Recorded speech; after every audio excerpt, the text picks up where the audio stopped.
जब कुछ भी समझ में नहीं आए ना, जब ऐसी परिस्थिति हो जाए, दिमाग आपका बंद हो जाए, हाथ खड़े करना, परमेश्वर को धन्यवाद करने लग जाना। एक ऐसी युक्ति परमेश्वर उस समय में निकालेगा, एक ऐसा रास्ता परमेश्वर उस समय में निकालेगा जो आप सोच के, आपकी सोच के परे है। जब आप अपनी विपरीत परिस्थिति में परमेश्वर को धन्यवाद देने लग जाते हो, परमेश्वर जहां कोई मार्ग नहीं है, जहां मरुस्थल है, उसके बीच में से आपके लिए एक ऐसा मार्ग निकालेगा, एक ऐसा मार्ग निकालेगा जो आपको जीवन की ओर ले जाएगा। जब आप धन्यवादिता में जियोगे, परमेश्वर आपके बैरियों के मन को भी ऐसा मोड़ देगा कि उन्हें नींद नहीं आएगी, उन्हें भलाई करनी पड़ेगी परमेश्वर के लोगों के साथ। उसका वचन कहता है, जिसको परमेश्वर ने ब्लेस किया है, जिसको परमेश्वर ने आशीषित किया है, अरे उसे कौन मनुष्य श्राप दे सकता है। सो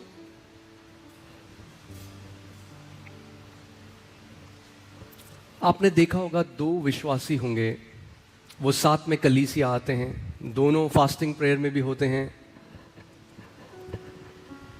दोनों प्रेयर करते हैं, चर्च जाते हैं, सब कुछ करते हैं। But you will see one person is flourishing. आप देखोगे एक व्यक्ति फ्लरिश कर रहा है, उसके जीवन में आपको एक परमेश्वर का जीवन एक फूटता हुआ दिखेगा। और कई विश्वासी आपको ऐसा लगेगा जैसे वो मुरझाए हुए हैं। हाँ, देखा आपने, घर में आपके कोई फूल आया, पहले दिन ताज़ा लगता है, एक दो दिन बाद मुरझा जाता है। कई ऐसे विश्वासी आपको दिखेंगे that you won't find flourishing, you won't find life flowing out of them. So आज हम कुछ ऐसा सीखेंगे परमेश्वर के वचन से जो हम सब के लिए है, और हमें बार बार अपने आप को रिमाइंड करना है। और वो एक इवेंट नहीं, वो लाइफस्टाइल हम लोगों का होना चाहिए। और कई लोग इस बात को नहीं समझते कि उसकी पावर कितनी ज्यादा है। और मैं बात कर रहा हूं, आज का जो मेन वर्ड है वो है थैंक्सगिविंग। धन्यवादित होना कितना जरूरी है। To have a heart that is full of gratitude towards God. एक ऐसा हृदय होना जो परमेश्वर के लिए धन्यवादिता से भरा हुआ है।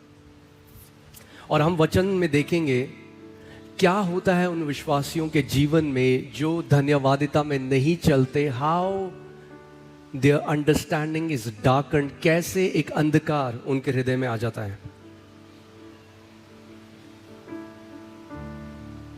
ओके, सबसे पहले आइए हम सब खड़े हो जाएं।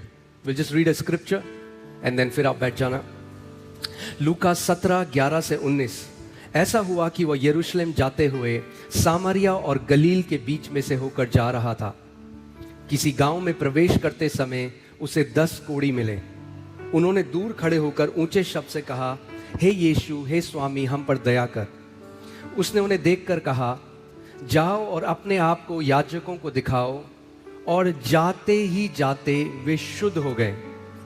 तब उनमें से एक ने यह देखकर कि मैं चंगा हो गया हूं, ऊंचे शब्द से परमेश्वर की बड़ाई करते हुए लौटा और यीशु के पांव पर मुंह के बल गिरकर उसका धन्यवाद करने लगा। क्या करने लगा? धन्यवाद करने लगा। और वह सामरी था। इस पर यीशु ने कहा, क्या 10 शुद्ध न हुए? तो फिर वे 9 कहां हैं? यानी यीशु एक्सपेक्ट कर रहा था कि वो 10 के 10 वापस आएंगे। But only one leper came back to give thanks. क्या इस परदेशी को छोड़ कोई और ना निकला जो परमेश्वर की बड़ाई करता? तब उसने उसको कहा, उठकर चला जा, तेरे विश्वास ने तुझे चंगा किया है। But if you see the word, यहां पे है, your faith has made you whole. तेरे विश्वास ने तुझे संपूर्ण किया है। जो बाकी 9 थे वो केवल चंगाई लेकर गए। आज कई ऐसे लोग हैं जो कलीसिया में आते हैं, उनके लिए प्रार्थना होती है, वे चंगे हो जाते हैं, मगर क्या जीवन में संपूर्णता है? चंगाई तो एक पहलू है आपका, एक एरिया है। आप बैठ जाइए। आप चंगे हो गए, अच्छी बात है। क्या आपका परिवार कैसा है? आपके हस्बैंड वाइफ का रिलेशनशिप कैसा है? आपके बच्चों के साथ आपका संबंध कैसा है? क्या आपके घर में खुशहाली है? Is there joy and peace? It's not just healing. वो 9 चंगे होके चले गए, मगर एक जो वापस आया, जिसने धन्यवाद किया यीशु को, यीशु ने कहा क्योंकि तू वापस आया और क्योंकि तूने धन्यवाद दिया, तू केवल चंगा होके नहीं, तू संपूर्ण होके वापस जा रहा है। याद रखना, thankful people live a full life that God has for them. जो धन्यवादिता से भरे हुए लोग हैं, वो संपूर्णता में जीवन जीते हैं। संपूर्णता, बोलो संपूर्णता, होलनेस। दैट मीन्स, इसका मतलब है आपके जीवन का कोई ऐसा क्षेत्र नहीं होगा जहां परमेश्वर की सामर्थ, जहां परमेश्वर की भलाई, जहां परमेश्वर की भरपूरी आपके जीवन में कार्य ना करे। आमीन। जब बाइबल आप स्टडी करेंगे, आप देखेंगे thankfulness is a command in the Bible, it's not a suggestion. परमेश्वर हमें सजेशन नहीं दे रहा, वो नहीं कह रहा मन करे तो कर लो। It's a command to be thankful. ये आज्ञा है अपने बेटे और बेटियों को परमेश्वर ने दिया, इसलिए नहीं कि उसे हमारा धन्यवादिता चाहिए। गॉड इज गॉड और thankfulness don't make him God. परमेश्वर परमेश्वर है, आप धन्यवाद दो या ना दो, वो परमेश्वर है। आपकी धन्यवादिता परमेश्वर के लिए नहीं है, आपके लिए है। और परमेश्वर इस बात को जानता है कि जो विश्वासी धन्यवादिता में जीते हैं, उनका हृदय हमेशा एक सही जगह में रहता है। अगर आप धन्यवादिता में जीते हो, परमेश्वर का जो बहाव है वो हमेशा आपके जीवन में ऑन रहेगा। जिस दिन आप अनथैंकफुल हो जाते हो, जिस दिन आप कुड़कुड़ाने और बुड़बुड़ाने लग जाते हो और शिकायतें करने लग जाते हो, उस दिन आप अपने आप को परमेश्वर के अनुग्रह से अलग कर देते हो। परमेश्वर नहीं करता, आप करते हो।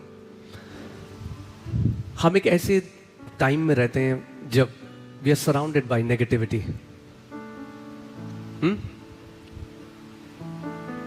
आप लोगों से मिलो, आपके साथ अगर कोई है, इसीलिए बहुत ध्यान दो कौन लोग आपके सबसे करीबी लोग हैं। Who are the people who are closest to you? अगर आपके सबसे करीबी लोग वो हैं जो कुड़कुड़ाते हैं, बुड़बुड़ाते हैं, हमेशा शिकायतें उनके जीवन में आपको मिलेंगी, हमेशा कुछ ना कुछ शिकायतें करते रहेंगे, अगर वो लोग हैं तो आप भी वैसे ही बन जाओगे। क्योंकि जहां इस दुनिया में बुराई है, वहां इस दुनिया में अच्छाई भी है।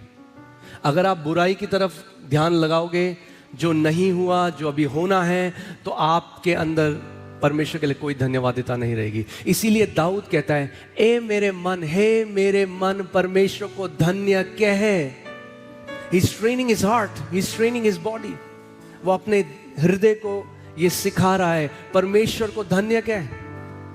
यानी वो समय है जब उसका हृदय परमेश्वर को धन्य नहीं कहना चाहता। वो उस टाइम कह रहा है, हे मेरे मन, तो यहोवा को धन्य कह और उसके किसी भी उपकार को ना भूलना। क्योंकि हमारी एक आदत है, we have a short memory. हम जल्दी से भूल जाते हैं परमेश्वर ने हमारे लिए क्या किया। परमेश्वर का वचन कहता है, हे मेरे मन, तो उसको धन्य कहे और उसके किसी भी उपकार को ना भूलना। परमेश्वर का वचन कहता है, हर चीज से बढ़कर अपने हृदय की रक्षा कर। यानी अपने स्टॉक से बढ़कर, अपने घर से बढ़कर, अपनी गाड़ी से बढ़कर, अपने सोने से बढ़कर, अपनी प्रॉपर्टी से बढ़कर, अपने नाम शोहरत, इन सब से बढ़कर किस चीज की रक्षा कर? अपने हृदय की रक्षा कर। Because out of it flows the issues of life. नीति वचन 4:23, इसमें मन लिखा है, या इंग्लिश सेज हार्ट। सबसे अधिक अपने मन की रक्षा कर। इसका मतलब परमेश्वर ये नहीं कह रहा बाकी चीजों की रक्षा मत कर। बाकी चीजों की रक्षा कर, मगर सबसे बढ़कर अपने मन की रक्षा कर। क्यों? क्योंकि जीवन का मूल स्रोत यही है। English Bible says for out of it flows the issues of life. तेरा जो जीवन है वो यहां हृदय से बह रहा है। So whatever you are experiencing right now, अगर आप कह रहे हो जिंदगी बेकार है, वो इसलिए बेकार है क्योंकि आपका हृदय का अनुभव वैसा है। अगर आप कह रहे हो जिंदगी बहुत ब्लेस्ड है, तो वो इसलिए है क्योंकि आपके हृदय के अंदर वो अनुभव है। ये बाहर से नहीं है, ये अंदर से है।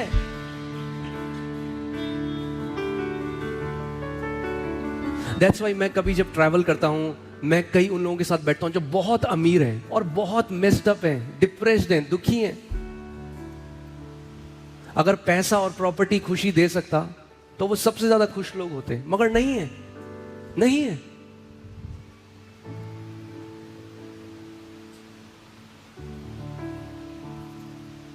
Above all things guard your heart, क्योंकि समझो दो लोग उसी छत के नीचे रह सकते हैं।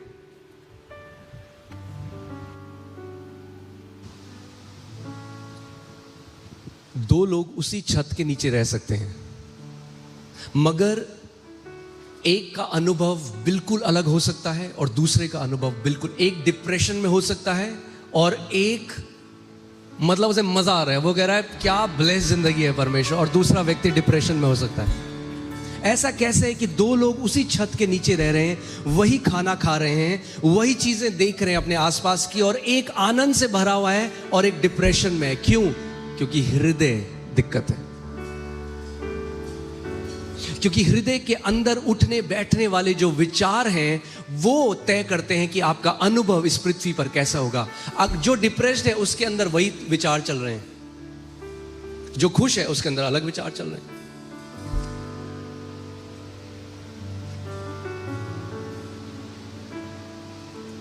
क्यों परमेश्वर का वचन कह रहा है अपने मन की, अपने हृदय की रक्षा कर? रक्षा आप किस चीज की करते हैं? कहां आप रक्षा करते हैं?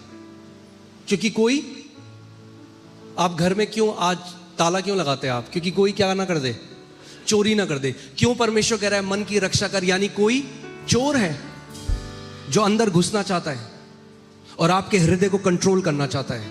मगर प्रभु कह रहा है तू अपने हृदय की रक्षा कर, कि कोई तेरे हृदय के अंदर घुसकर उसको कंट्रोल ना करे। तेरे दिल के अंदर जो उठने बैठने वाले विचार हैं वो किसी और के हाथ में रिमोट कंट्रोल ना हो। हाय हमें बड़ा ऐसा लग रहा है, क्यों लग रहा है वो तो नहीं पता, बड़ा ऐसा लग रहा है। नो नो नो, आपका बोलो मेरा हृदय मेरी जिम्मेदारी है। जब दाऊद को वैसे विचार आए, when David got depressing thoughts, what did he do? जब दाऊद को डिप्रेसिंग थॉट्स आए, वैसे विचार आए जो बिल्कुल लो फील कराते हैं, तो दाऊद ने क्या किया? उसने कहा I'll bless the Lord। मैं अपना ध्यान अपनी परिस्थिति से हटाकर, मैं अपना ध्यान अपने चारों ओर से हटाकर मैं परमेश्वर को, यहोवा को धन्य कहने लग जाऊंगा। और मैं क्या करूंगा? मैं उसके उपकारों को स्मरण करने लग जाऊंगा। और ये हम सब के लिए है। Even this morning as God reminded me, जैसे परमेश्वर मेरे मन में, मुझे लगा प्रभु मुझे कितना और ये करने की जरूरत है, कितना और हमें धन्यवादिता में जीने की जरूरत है। क्योंकि जब when you start to count your blessing, जब आप जो बरकतें परमेश्वर ने आपको दी हैं, जब आप उसको गिनना शुरू कर दोगे, तब आपको पता लगेगा कि आप कितने ब्लेस्ड हो। जब तब आपके दिल से धन्यवाद से भरी हुई जो आराधना निकलेगी वो असली आराधना है। Because that will be born from a heart of gratitude. Amen. पहला Thessalonians, 1 Thessalonians 5:16 to 18, पहला Thessalonico 5:16 से 18, Rejoice always, pray without ceasing, in everything give thanks, for this is the will of God in Christ Jesus for you. कई लोग बोलते हैं ना, आपको मिलेंगे कई लोग, हमें तो बहुत मिलते हैं, जो कहते हैं परमेश्वर की इच्छा क्या है मेरे लिए। सुना आपने? मैं जानना चाहता हूं प्रभु की इच्छा क्या है। प्रभु की इच्छा क्या है मेरे लिए? चलो मैं आज प्रभु की इच्छा बताता हूं आपके लिए। सदा आनंदित रहो। अपने पड़ोसी को बोलो, सदा आनंदित रहो। कब आनंदित रहना है? सदा। यदा यदा ही सदा रहो आनंदित। आमीन। कब रहना आनंदित? सदा। That's the will of God for you, that you will rejoice at all times. Okay, now let me tell you one thing. We don't rejoice by emotion, we rejoice by faith. हम लोग भावनाओं में आकर नहीं आनंदित होते, हम विश्वास से आनंदित होते हैं। भावना बाद में पीछे आ जाती हैं।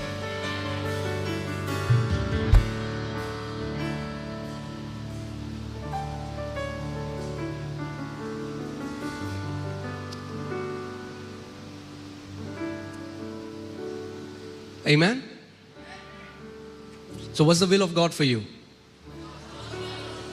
Rejoice always. मैं हमेशा ये बात बोलता हूं, अगर मसीह खुश हो जाए तो बेदारी आ जाएगी।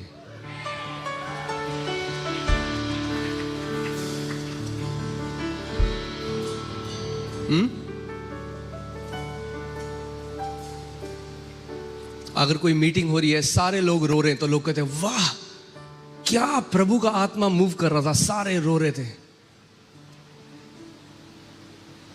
और लोग हंस रहे हैं सारे, तो बोले अरे ये आत्मिकता थोड़ा है, वहां पे तो सारे हंस रहे हैं। The Bible says rejoice always. That means your heavenly Father, this is His will. ये उसकी इच्छा है कि आप सदा आनंदित रहो। Amen. प्रमोशन हो तो, प्रमोशन ना हो तो, पेट्रोल महंगा हो तो, पेट्रोल सस्ता हो तो, अपना घर हो तो, किराए के घर में हो तो, चाहे कुछ भी परिस्थिति हो, सदा आनंदित रहो। क्योंकि हमारा आनंद इस क्षण भर की परिस्थितियों से नहीं आता, हमारा आनंद अड़िग है उस बलिदान में जो मसीह यीशु ने आपके और मेरे लिए करा है।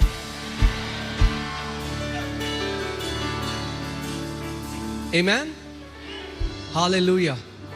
और इसलिए आनंदित रहो क्योंकि तुम्हारा नाम जीवन की पुस्तक में लिखा गया है, जिसकी कोई कीमत नहीं।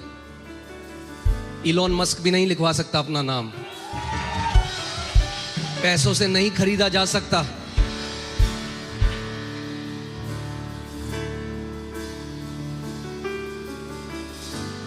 आमीन। सो कब आनंदित रहना है? सदा। That means it's something that will have to learn. क्यों परमेश्वर का वचन कह रहा है सदा आनंदित रहो?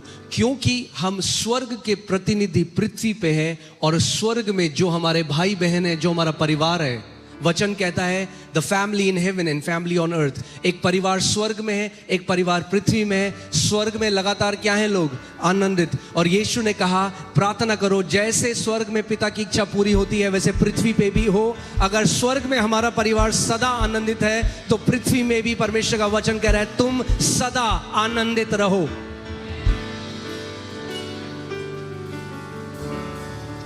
क्या उसने ये कहा सदा आनंदित तब रहना जब अच्छी चीजें हो तुम्हारे साथ? No. That means our rejoicing is not depending on our external circumstances.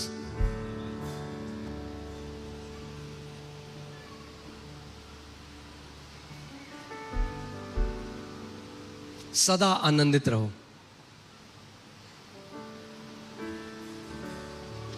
कब आप आनंदित रह सकते हो सदा?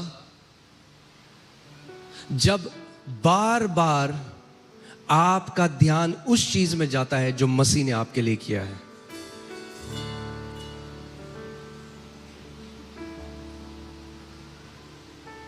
चेले को प्रभु यीशु मसीह ने भेजा, वो दुष्ट आत्माएं निकालने लगे। They were very happy बहुत खुश हो गए, यीशु के पास वापस आए, बोला यीशु मसीह देख दुष्ट आत्माएं भी हमारी बात मान रही है तेरे नाम पे। यीशु ने कहा वो ठीक है, बट डोंट रिजॉइस। इसलिए आनंदित मत हो कि दुष्ट आत्माएं तुम्हारी बात मानती हैं, बट इसलिए आनंदित हो कि तुम्हारा नाम जीवन की पुस्तक में लिखा गया है। कितने लोगों का नाम या जीवन की पुस्तक में लिखा गया, मुझे हाथ दिखाओ। तो अगर तुम्हारा नाम जीवन की पुस्तक में लिखा गया है तो उसका प्रगटीकरण यह होगा कि आप सदा आनंदित रहोगे।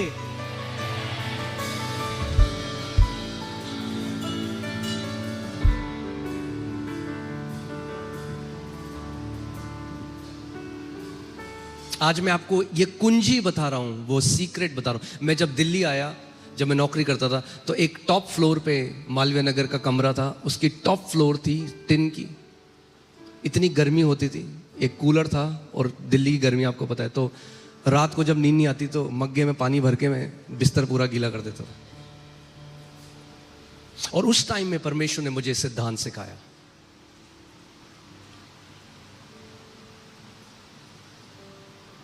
दुनिया के लोग जब उनको कुछ दिया जाता है तो पकड़ के कहते हैं थैंक यू। विश्वास के लोग पहले पकड़ने के थैंक यू बोलते हैं। हम अलग लोग हैं, आमेन। हम तब थैंक यू बोलते हैं जब कोई और नहीं देखता, मगर जो हम विश्वास की आंखों से देख लेते हैं।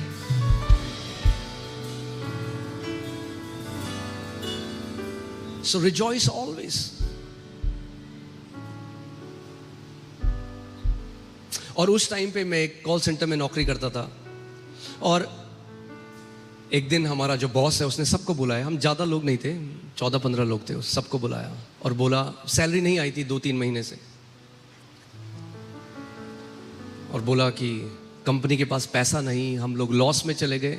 मकान मालिक कॉल कर रहा है बार बार, रेंट दे वरना तेरे को निकाल देंगे।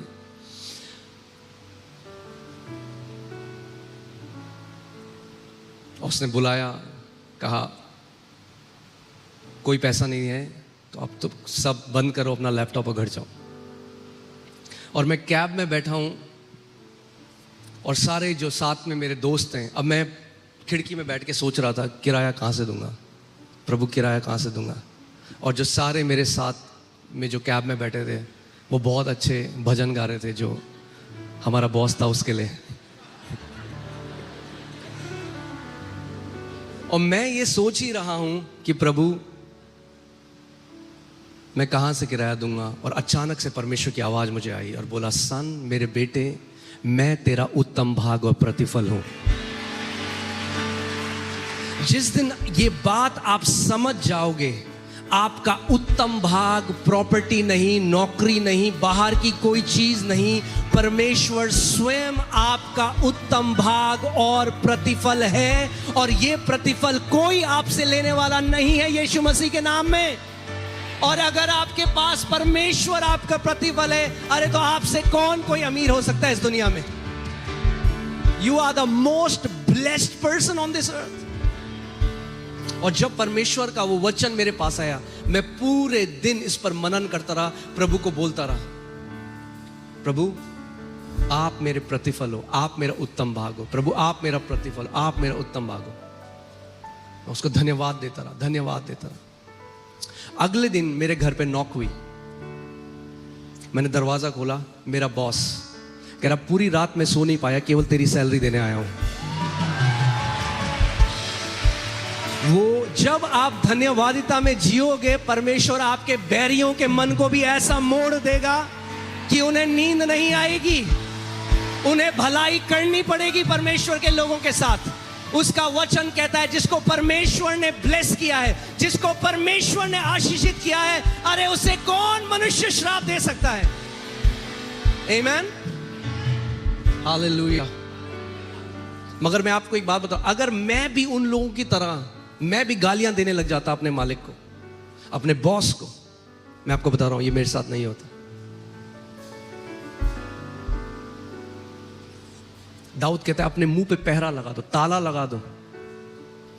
Because so many people have aborted their miracles by their wrong. जल्दी से मूड खराब हुआ, कुछ भी अनाप शनाप बक दिया। दाऊद कहता है प्रभु ताला लगा मेरे मुंह पे, कई लोग हैं वो तब तक अपने चमत्कार को नहीं देखेंगे जब तक उनका मुंह बंद नहीं होगा, क्योंकि उल्टा इतना बोलते हैं।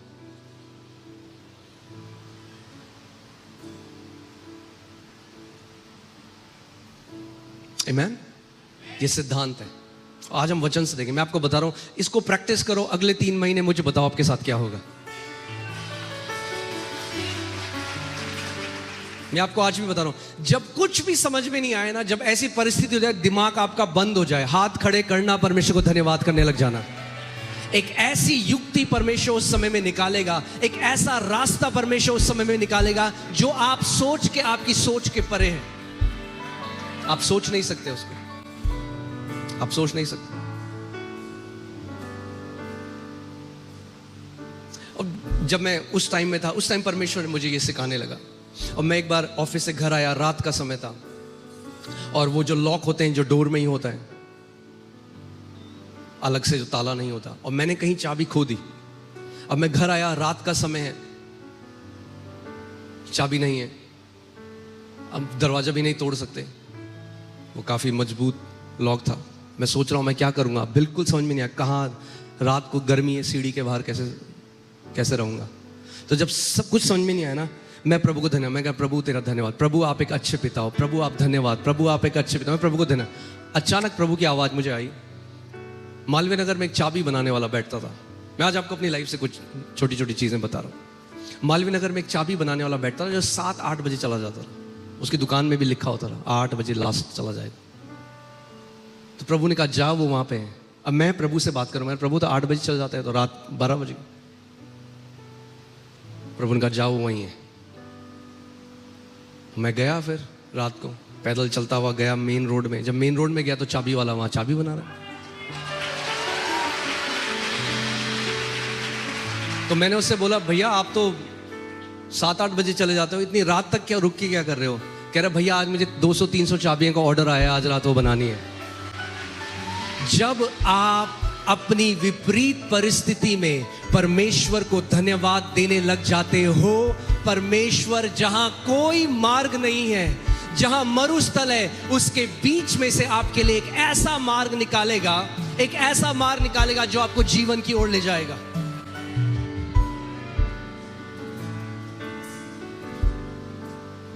आमीन। आप जानते हैं आप चिंता और धन्यवादिता दोनों एक साथ नहीं कर सकते। Your brain either you can be grateful और यू कैन बी एंशियस। या तो आप धन्यवादिता हो सकता है आपके जैसा परमेश्वर ने हमें डिजाइन किया है, या तो आप धन्यवादिता में रह सकते हो। आप ऐसे कहते हैं मैं बहुत धन्यवाद, बहुत, ऐसा नहीं हो सकता। ईदर यू आर एंशियस और यू आर थैंकफुल।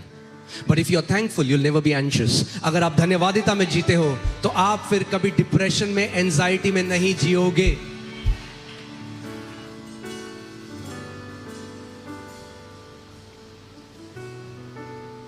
आमीन। ओके, सो फिर से चलते हैं 1 थेसलोनियंस में। Rejoice always, rejoice always, pray without ceasing. Okay, pray without, निरंतर प्रार्थना करते रहो। तीसरा, in everything give thanks। हर बात में परमेश्वर दे, in everything, not for everything, in everything। यानी कोई भी परिस्थिति हो, परमेश्वर चाहता है आप उस परिस्थिति में जब हो तो आप परमेश्वर का धन्यवाद दो। in everything give thanks, in everything, for this is the will of God. What's the will of God for me, pastor? The will of God for you is that in everything you give thanks to your heavenly Father. परमेश्वर की ये इच्छा आपके लिए कि अपनी हर परिस्थिति में आप परमेश्वर को धन्यवाद दो। Give him thanks. Give him thanks. इस बात को मैं चाहता हूं अब थोड़ा हम स्पिरिचुअल में उसको, लेट्स गो, थोड़ा आत्मिक जहां में हम लोग चलते हैं, सो आप इस बात को समझोगे। What happens is our awareness is arrested by so many things that are happening around us. जो हमारी चेतना है, हमारी चेतना को गिरफ्तार किया हुआ है जो आस पास आपकी चीजें चल रही हैं। पेट्रोल महंगा हो गया, लड़ाइयाँ चल रही हैं, ये हो गया बीजेपी, कॉकरोच जनता पार्टी, ये वो सो, हाँ इतनी सारी चीजें, and we are bombarded with information. क्या होता है, हम एक ऐसी पीढ़ी हैं, we are bombarded with information from every side. हर जगह से हमारे पास क्या जानकारी फेंकी जा रही है, हर जगह से।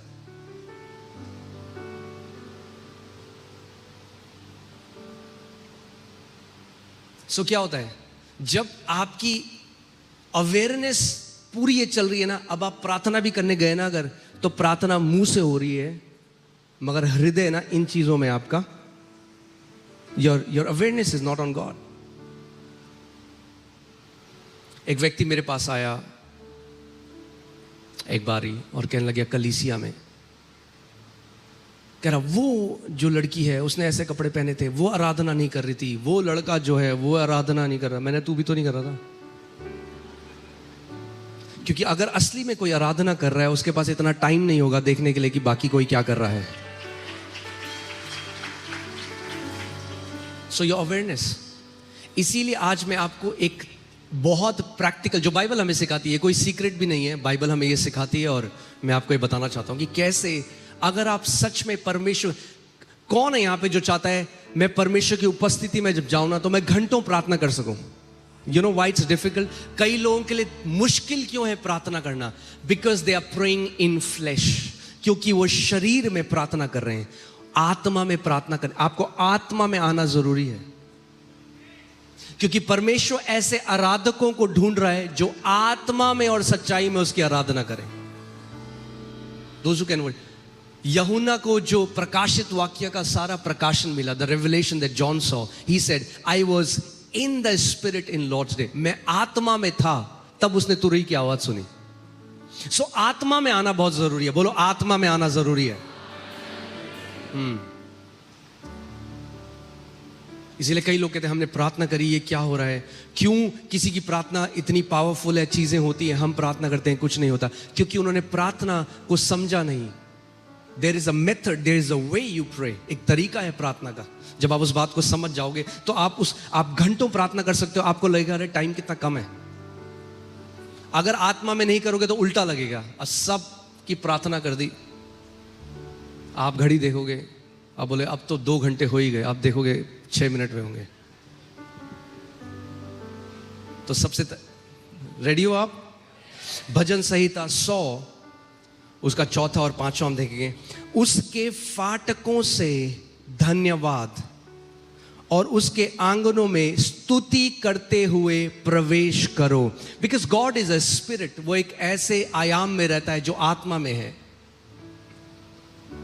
You enter in.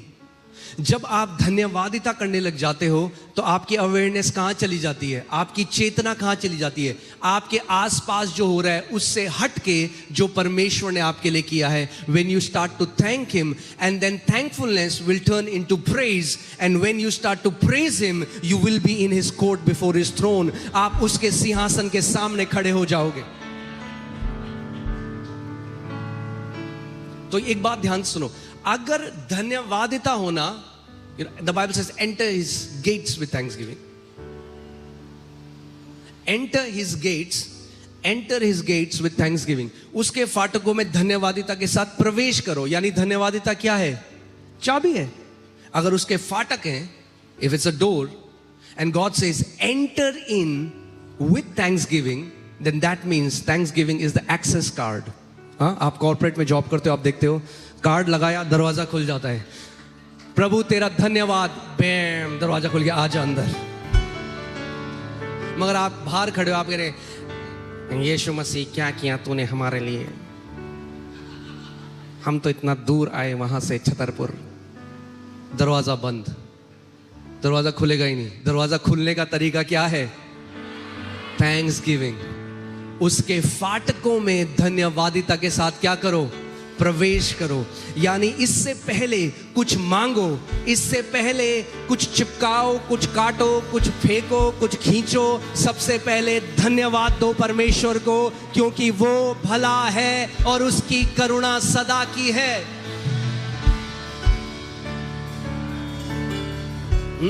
आप सोचो, अगर मेरा कोई बच्चा मेरे पास आए, लेट्स टेक एन एग्जांपल, अमाया मेरे पास आती है, वो हमेशा ऐसी करती है, वो मेरे मोनू के पास आएगी, रैंडमली शील से thank you mama, thank you papa, thank you for giving me gifts, thank you आपने मेरे लिए ये किया, थैंक यू, रैंडमली। और जब वो ऐसा कहती है ना, मेरा मन करता है अभी इसको लेके मैं एक और गिफ्ट देने का मन कर रहा है मुझे। That's how your heavenly Father feels. जो धन्यवादिता में जीता है वो परमेश्वर के फेवर में जीता है। जब आप परमेश्वर कहते हो प्रभु तेरा धन्यवाद, प्रभु तू इतना भला है, आप एक अच्छे पिता हो प्रभु, आप मेरे एक अच्छे पिता हो, प्रभु कहता है वाह। वो दूसरा कह रहे हैं, दूसरा बच्चा करके क्या किया आपने मेरे लिए, क्या किया, मेरा बर्थडे का केक वेनिला वाला था, केवल मुझे चॉकलेट वाला चाहिए था।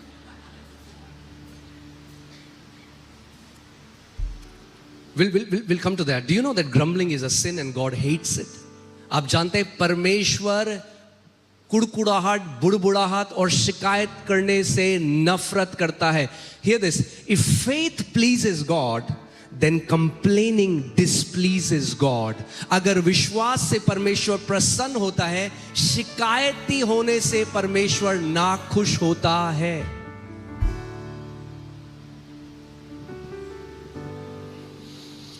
उसके फाटकों में धन्यवाद और उसके आंगनों में स्तुति करते हुए प्रवेश करो। उसका क्या करो? उसका, अब कोई बोलेगा प्रभु ने तो ऐसा कुछ करा नहीं मेरे लिए कि मैं धन्यवाद करूं।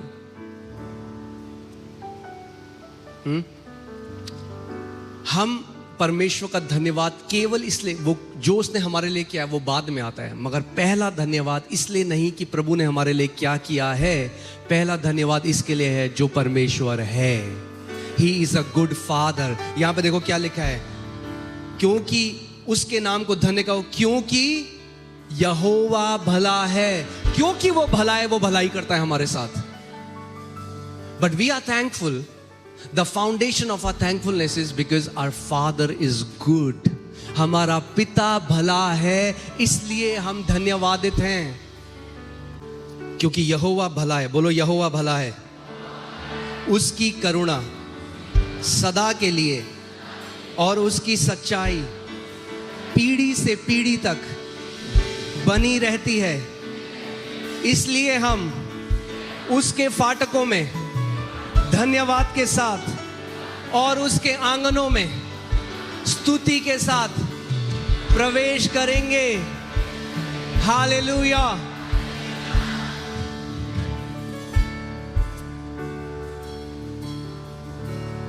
आमीन। क्योंकि असली स्तुति धन्यवादिता से जन्म लेती है। We enter his door with thanksgiving and then we enter his courts with praise. इब्रानियों 13:15। इसलिए हम उसके द्वारा यानी मसीह के द्वारा स्तुति रूपी बलिदान अर्थात उन होठों का फल जो उसके नाम का अंगीकार करते हैं परमेश्वर को सर्वदा चढ़ाया करें। अभी सबसे बड़ा चढ़ावा आपका क्या है परमेश्वर के लिए?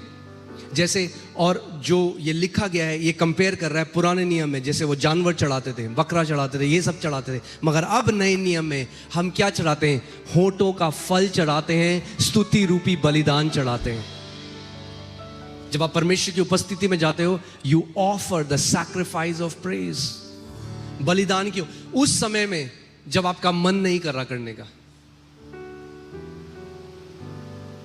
आप तब भी कहो प्रभु मेरी परिस्थितियां चाहे कुछ भी कहें, मैं एक बात जानता हूं, इस बात में मैं अड़िग हूं और मैं कभी हिलूंगा नहीं कि प्रभु तू एक अच्छा पिता है।